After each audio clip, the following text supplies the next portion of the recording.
Jesus is doing as a boundary breaker.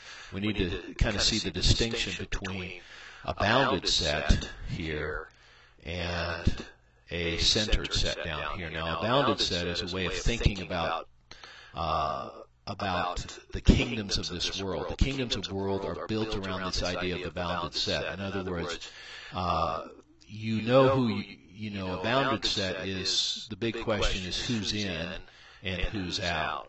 And the Pharisees, when they ask about the disciples, and they begin to question and rise about Jesus, they lived according to this idea of the bounded set.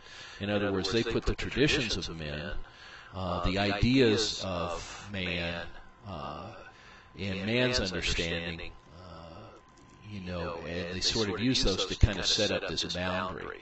And so they're always concerned about who's in and who's out. Jesus in the kingdom of God, and all, the kingdom of me is like this. It's I'm in and you're out, or you're in and I'm out. It's about boundaries between races. It's about boundaries between genders. It's about all of these ways in which we separate ourselves from one another and from who we are. We separate our heart from our lips, in other words, in the example that Jesus uses in this chapter. Now, the second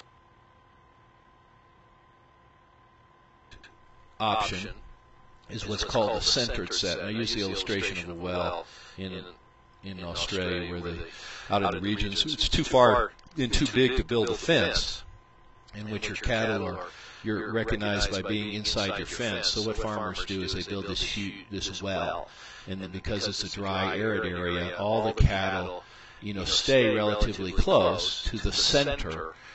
Some are further away and some are closer to the center, but they're all related to the center position, to the centered set.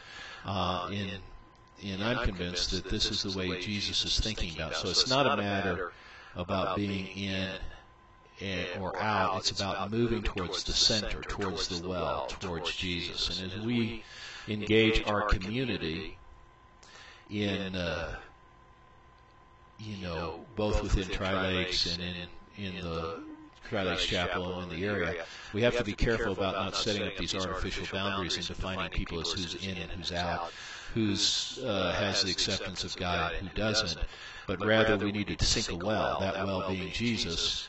And, even this person who's way out here, far away, as long as he's beginning to move forward, in other words, we've made Jesus so attractive here in the middle that this person, even though he, let's say, smokes or drinks or some of these typical boundaries that we put on people to say they're in or out, as long as he or she is moving towards the center, that's the most important thing.